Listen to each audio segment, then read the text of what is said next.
Hello friends, welcome to skill club. आज का video है वर्क प्लेस कम्युनिकेशन के बारे में। वर्क प्लेस कम्युनिकेशन में जैसे हम बात करते आ रहे हैं, ये वीडियो कवर करता है इस टॉपिक को कि हम एग्रेसिव लोगों को कैसे हैंडल करें। बहुत बार हमारे साथ होता है ऑफिस में कि हमारे कोई कोलीग, हमारे सीनियर जूनियर हमारे साथ एग्रेसिव हो जाते हैं। कई बार लोग रिपीटेडली आपके साथ ऐसा बिहेव करते हैं एंड वो हैंडल करना हमारे लिए मुश्किल हो जाता है। तो आइए इस वीडियो में समझते हैं कैसे हम वर्क प्लेस पर एग्रेसिव लोगों को और टॉक्सिक लोगों को हैंडल कर सकते हैं। सबसे पहला रूल ये है जो आपको अपने आप को समझाना है कि what ever we do not hate we eventually tolerate. मतलब जिस चीज़ को आप रेजिस्ट नहीं करेंगे, हेट नहीं करेंगे, वो बिहेवियर आप एक्सेप्ट करने लगेंगे। तो सबसे पहले कोई भी टॉक्सिक, नेगेटिव, एग्रेसिव बिहेवियर हमें टॉलरेट नहीं करना है, ये हमें अपने आप को समझाना है। कई बार हमारी टेंडेंसी क्या होती है, हम टॉलरेट कर लेते हैं और फिर हमें वो बार बार बिहेवियर मिलता रहता है क्योंकि सामने वाले को ये लगता है कि जब पिछली बार इसको ऐसा बिहेवियर फेस करने में कोई प्रॉब्लम नहीं हुई थी तो इसका मतलब इसको ऐसा बिहेवियर एक्सेप्टेबल है। तो कैसे इन टाइप के बिहेवियर से अपने आप को सेव करना है? आप सबसे पहले, जैसे हमने बताया, सबसे पहला आपको अपने दिमाग में लाना है कि ये मुझे एक्सेप्टेबल नहीं है।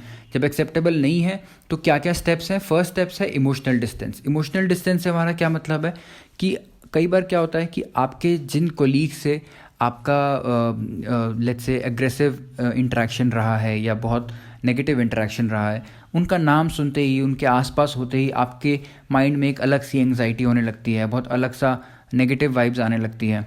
तो जितना ज़्यादा आप अपने आप को उनसे दूर रखेंगे, कॉन्वर्सेशन जितनी है वो मेल पर रखिए, कॉन्वर्सेशन जितनी कम कर सकते हैं उतनी कम करिए, लाइक ऑफ वर्क बातें ना करिए। कई बार मैंने ये देखा है लोग क्या करते हैं कि बहुत ज़्यादा इमोशनली क्लोज हो जाते हैं पहले कि आप अपने पर्सनल लाइफ पे डिस्कस करने लग जाएंगे, आप अपने ऑफिस के बाहर भी साथ में टाइम स्पेंड करने लग जाएंगे एंड देन सडनली जब वो लाइक रिलेशनशिप मुश्किल हो जाती है, टॉक्सिक हो जाती है, तब आपके लिए वर्क प्लेस पे वो हैंडल करना मुश्किल होता है। तो इसलिए वर्क प्लेस पर जितने लोगों से आप इमोशनली डिस्टेंट रह सकते हैं उतना डिस्टेंट रहिए। जब आप किसी से इमोशनली इन्वॉल्व हो जाते हैं वर्क में तो प्रॉब्लम्स ज़्यादा होती है, चांसेस ज़्यादा होते हैं वो चीज़ के टॉक्सिक होने के। सेकंड, अपनी सेफ्टी इंश्योर करिए। किसी भी सिचुएशन में कोई भी कलीग के साथ, स्पेशली जिनके साथ आपके रिलेशंस थोड़े से ज़्यादा नेगेटिव हैं, एग्रेसिव हैं, कोई ऐसी जगह पे मत जाइए जहाँ पर आपको लाइफ के थ्रेट हो या फिर आपको फिजिकल वायलेंस या किसी टाइप के वायलेंस और हरासमेंट के थ्रेट हो। तो इस टाइप के प्लेसेस या इस टाइप की जगह हमेशा अवॉइड करिए। हमेशा पब्लिक में या ऑफिस में ही बात करिए और हो सके तो जितना भी हो सके वो जितनी कॉन्वर्सेशन है आपकी वो रिटर्न फॉर्म में रखिए, सो दैट अगर आपको लगता है कि किसी के साथ आपके रिलेशंस अच्छे नहीं हैं या आपको कोई भी फियर है ऑफ हरासमेंट या ऑफ वायलेंस, तो कॉन्वर्सेशंस रिटर्न में रखना सबसे अच्छा है, सो दैट अगर ऐसा कुछ ज़रा सा भी आपको लगता है अनएक्सेप्टेबल बिहेवियर उनके साइड से, you can raise an alarm with a proof. Third is avoid reacting और लूजिंग योर कूल। कई बार क्या होता है, कई लोग प्रोवोकेट करने के लिए आपको कुछ ऐसी बातें बोलेंगे या आपको बार बार पिंच करेंगे, किसी गलत टोन में आपसे बात करेंगे, तो आपको रिएक्ट नहीं करना है। उसका क्या सबसे बड़ा रीज़न क्या है, जब आप रिएक्ट कर देते हैं तो प्रॉब्लम क्या हो जाती है कि आप भी उस लड़ाई के पार्ट बन जाते हैं एंड सामने वाले के साथ आप उस लड़ाई के पार्ट बन गए, क्योंकि सामने वाले को समझ में आ जाता है कि ये चीज़ आप पर वर्क कर रही है। कॉन्शियसली नहीं, सबकॉन्शियसली आप दोनों के बीच में एक आप कह सकते हो कि एक मैच स्टार्ट हो चुका है। आपको वो मैच नहीं खेलना है, सामने वाले को यही लगना चाहिए कि वो अकेले खेल रहा है, थोड़ी देर में वो थक के मैच ख़त्म हो जाएगा, वो चला जाएगा। दूसरी चीज़, जब भी आप रिएक्ट कर जाते हैं, जब भी आप रिएक्ट करके अपना रिएक्शन दे देते हैं, सामने वाले के सामने आपके सारे कार्ड्स ओपन हो जाते हैं। उनको पता है कि ये इन्होंने अपना गुस्सा निकाल दिया है, इन्होंने अपना सब कुछ एक्सप्रेस कर दिया है। बट जब आप रिएक्ट नहीं करते हैं तो सामने वाले को थोड़ा सा डाउट होता है, फियर होता है कि मे बी वो क्या करेंगे, मुझे नहीं पता, मुझे एग्जैक्टली नहीं पता वो किस हद तक जा सकते हैं या कैसे रिएक्ट कर सकते हैं। तो वो एक फियर और सस्पिशन आप अपने एग्रेसर के दिमाग में रखिए।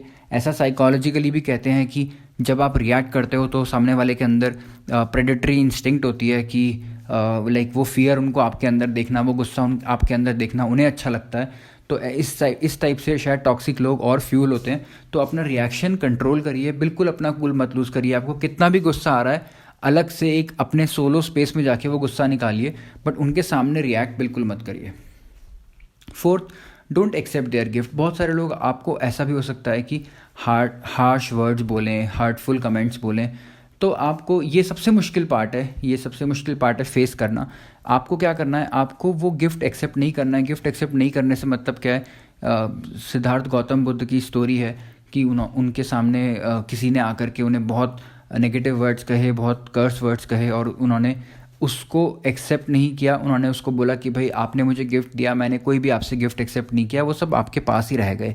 रीज़न क्या है कि उनके लिए उनका आपके अपने कोई ईगो से आइडेंटिफिकेशन नहीं है। तो आपको पता है कि सामने वाला आपको जो भी बोल रहा है दैट इज़ नॉट पर्सनल, वो उसके दिमाग में अपनी इमेज है, उसके दिमाग में वो आपको बोल रहा है, that is not something personal to you. Specially social media पे ये चीज़ बहुत ज़्यादा होने लग गई है आजकल कि कोई भी ट्विटर अकाउंट बना के किसी को भी अब्यूज़ करने लगेगा, कोई भी यूट्यूब पे अकाउंट बना के कुछ भी कमेंट लिखने लगेगा।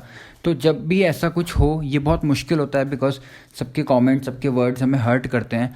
आपको ये चीज़ अपने आप को रियलाइज़ करानी है कि this is not personal and I don't have to accept any of this.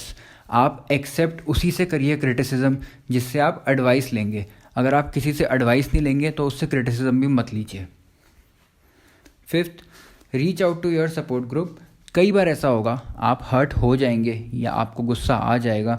अगर आपको लगता है ऐसा कोई सिचुएशन है जो आपको मेंटली अफेक्ट कर रहा है, तो बिना सपोर्ट ग्रुप के उसको हैंडल करना बहुत मुश्किल है।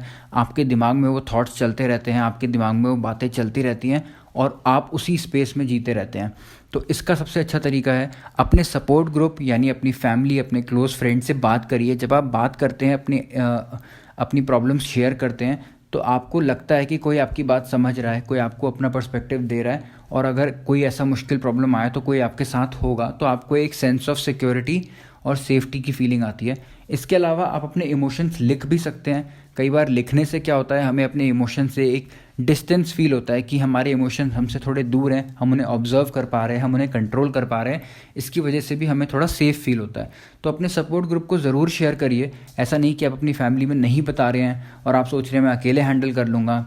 बिल्कुल ऐसा मत करिए, क्योंकि जब वो प्रॉब्लम और बड़ी हो जाएगी तो आपकी फैमिली के लिए हैंडल करनी और मुश्किल हो जाएगी।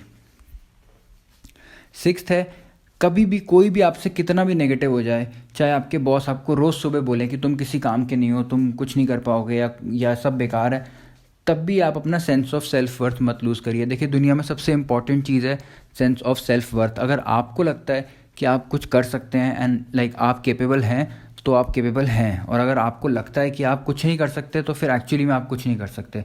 तो ये चीज़ सबसे इंपॉर्टेंट इसलिए है बिकॉज बहुत सारे लोगों के साथ क्या होता है, after so many rounds of discussions, interactions, वो अपना कॉन्फिडेंस लूज़ कर देते हैं, अपना सेल्फ वर्थ लूज़ कर देते हैं, और वहाँ से वापस आना बड़ा मुश्किल होता जाता है।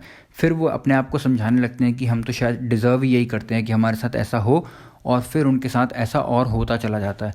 तो सेल्फ वर्थ कभी लूज़ नहीं करनी है, और हमेशा अपने आप को यही बताना है कि जिन भी सर्कमस्टेंसेस में हूँ मैं इनसे बेटर हूँ और मैं एक दिन इनसे बाहर निकल जाऊँगा। 7th, कई बार ऐसा होगा सिचुएशन बहुत मुश्किल हो जाएगी और आपको शायद लीगल हेल्प लेनी पड़ेगी। कई बार ऐसा भी होगा कि आपकी सेफ्टी भी कंसर्न है और आपकी सेफ्टी इंश्योर्ड नहीं है, तो अपनी ऑर्गेनाइजेशन में जो सीनियर्स हैं या जो लॉ हैं उनको इन्वॉल्व करिए। कई बार ऐसा होता है हमें कॉन्फिडेंस नहीं आता कि यार ये इस छोटी सी प्रॉब्लम के लिए, या हमें पता नहीं होता कि इस प्रॉब्लम के लिए मैं किसको इन्वॉल्व करूं। तो अपनी ऑर्गेनाइजेशन में जितने सीनियर लोगों को भी आप जानते हैं, स्पेशली जैसे HR हेड्स हो गए या CEOs हो गए, ज़रूर उनको बताइए कि कोई भी चीज़ अगर ऐसी है जो आपकी सेफ्टी को थ्रेट करती है। बिकॉज जो CEOs हैं, HR हेड्स हैं, लीगली वो रिस्पॉन्सिबल होते हैं, अकाउंटेबल होते हैं अपने एम्प्लॉयज़ की सेफ्टी के लिए। तो अगर आप उन्हें नहीं बताएंगे, वैसे भी अगर कुछ प्रॉब्लम होती है तो they will be accountable in terms of legal I. Police उन्हें क्वेश्चन कर सकती है, लॉ उन्हें क्वेश्चन कर सकता है। अगर आप उन्हें इन्वॉल्व करते हैं या अगर कोई और सीरियस प्रॉब्लम है तो आप पुलिस को इन्वॉल्व करते हैं, तो टाइम पर इन्वॉल्व करने से आपका और सिस्टम दोनों का फ़ायदा होगा। आज के वीडियो में इतना ही। ये थोड़ा सीरियस टॉपिक था और हम चाहते हैं कि ये टिप्स अगर आपको यूज़फुल लगें तो प्लीज़ आप इन्हें यूज़ करें अपने वर्क प्लेस में और पीसफुली रहने के लिए और सेफ़ फील करने के लिए। Thank you.